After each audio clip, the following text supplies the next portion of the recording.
Welcome to our lecture online. Here we have an interesting problem.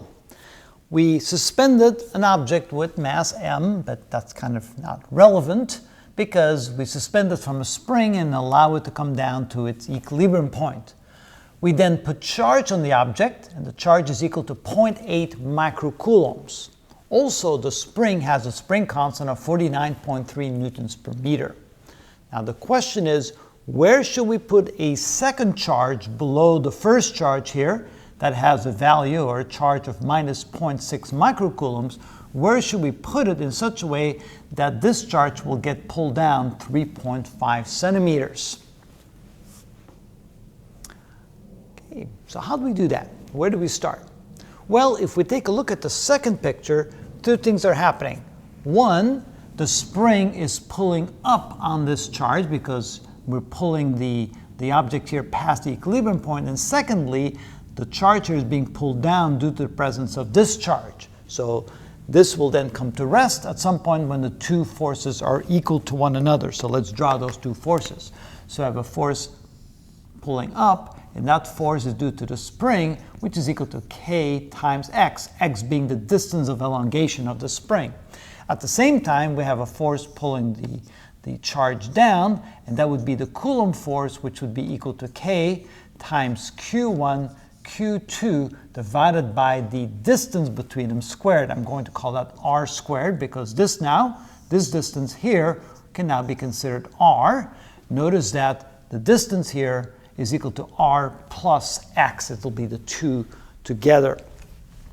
And at the equilibrium point, we can say when things come to rest, we can then say that the force caused by the spring is equal to the Coulomb force, which means that k times x must be equal to k times, now here we have to be careful because this k is the k of the spring. This k is the k for Coulomb's law. They're not the same k, so we can't cancel them out. So this is k of the spring times x is equal to k times q1 times q2 divided by the total distance between them squared. Now in this case, the distance here will be r, and that will be r squared. Okay.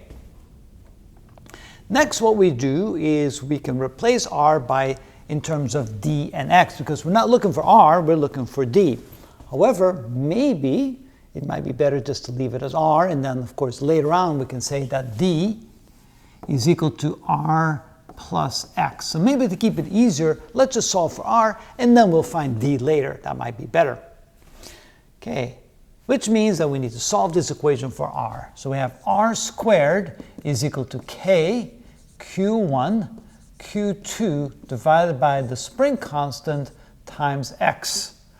And since we're not looking for r squared, but we're looking for r, we can say that r is equal to the square root of k q1 q2 divided by the spring constant times x, which is equal to the square root of k, which is 49.3, multiplied times q1. Now here again, we only need the magnitudes. We don't need the signs because we're just looking for the magnitude of everything.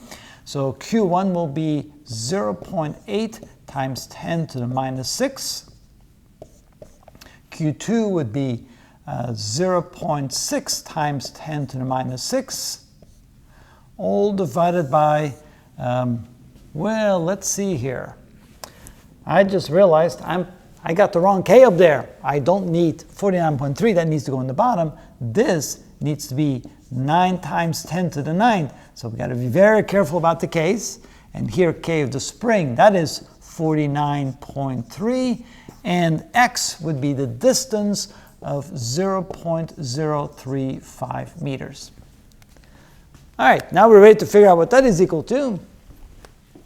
So I have 9e to the 9th times 0.8 e to the 6 minus times 0.6 e to the 6 minus divided by 49.3 and divided by 0.035 equals, and then we take the square root of that, and, well, I get 0.05.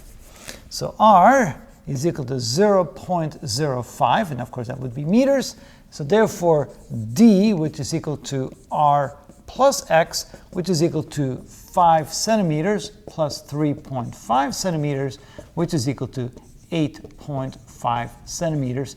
And that's the distance below the initial charge Q1 that you want to place the second charge Q2, such that Q1 will be pulled down a distance of 3.5 centimeters. That's how it's done.